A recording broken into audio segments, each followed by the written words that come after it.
Imagine this. It's Earth, 1,000 years in the future. Humans are long gone. What happened here, and what remains from our time on this planet?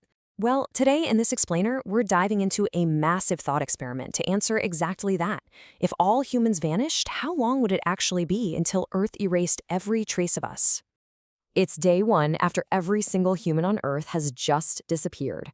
The world is eerily normal, but totally silent. The streets are empty, the cars have stopped, and bikes lay abandoned on the sidewalks. The music has gone silent. Times Square and Shibuya crossings stand absolutely barren, but the lights are still on, with traffic lights beckoning non-existent pedestrians to walk. The only crowds now are wandering coyotes making their way downtown, bold squirrels, and escaped pets exploring the concrete squares. Section 1. The First Days Without Us and the Fall of the Automated World. Humans have built these incredible, sprawling automated systems, but guess what? We still do the crucial work to keep them running. Without human supervisors to reset routine breakers, our safety nets unravel incredibly fast. Within 48 hours, hospital backup generators burned right through their diesel fuel. Within a week, massive power plants trip their breakers and go dark. Within a month, natural gas stops flowing. Entire towns freeze solid, pipes burst, and unchecked fires break out. Behind locked doors, zoo animals and pets either escape into the wild or face starvation. It is pure post-apocalyptic chaos in very short order.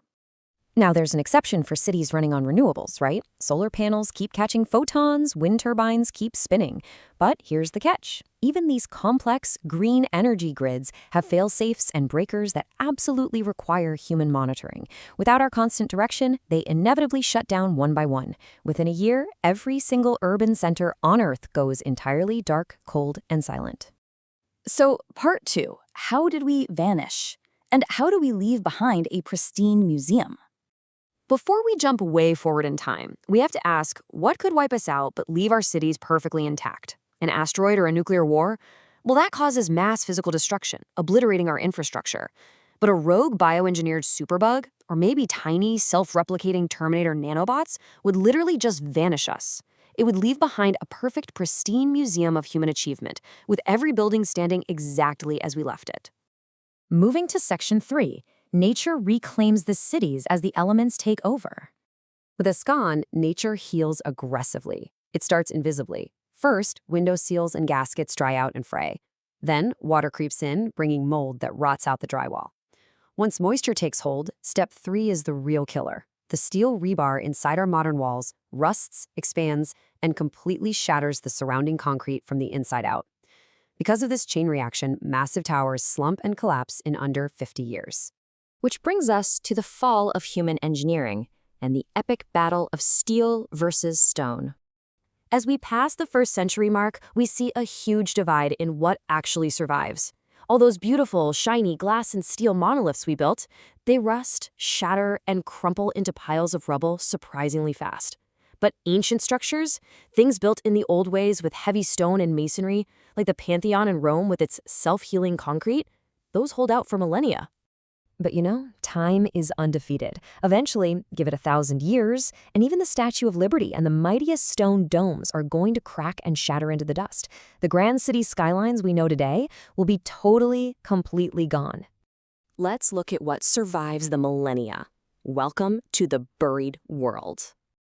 If an alien archaeologist arrived 10,000 years later, the Earth would look pristine and untouched from the air. You might think our plastic will leave a permanent mark on the surface, but geologically speaking, it breaks down relatively fast, usually in 20 to 500 years. It degrades into tiny pieces, leaving virtually no recognizable trace for anyone flying overhead. So they'd have to literally dig to find us. Our longest-lasting structures will be the ones safely buried beneath the soil. Think about Göbekli Tepe, which is over 11,000 years old, or the Mayan pyramids, or the terracotta warriors. Because they were swallowed by the earth, the elements just couldn't destroy them. It's kind of poetic that our most enduring marks are buried ruins. Section 5. Our final geological legacy, 100,000 years and beyond. Accelerate 100,000 years into the future, and our cities are just elevated mounds of dirt hidden under forests. It's a total victory for nature. Formerly endangered species like the Amur leopard and the black rhino bounce right back and thrive. And our loyal pet dogs, They've evolved into dingoes 2.0, fierce, pack-hunting descendants that act as humanity's last living flag-bearers roaming the plains. Whoever comes next might piece together our entire civilization strictly through underground relics. They might uncover our ancient graffiti inside collapsed subway tunnels, or find the 675 million seeds locked away in the Svalbard vault. And, for sure, they'd stumble upon our deep geological repositories, carefully engineered to hold our nuclear waste. Earth remembers everything. Just like we found stromalite fossils from 3 billion years ago, humans are going to leave behind massive amounts of fossilized evidence. Even as tectonic plates shift and swallow our bunkers, our bones will have literally turned to stone, just waiting deep in the crust for the next great intelligence to discover. Ultimately, Earth won't truly erase every single trace of us, down to the very last fossilized tooth, until about 5 billion years from now. That's when the sun expands into a red giant and swallows the planet entirely. That absolute destruction is the true final deadline for humanity's memory.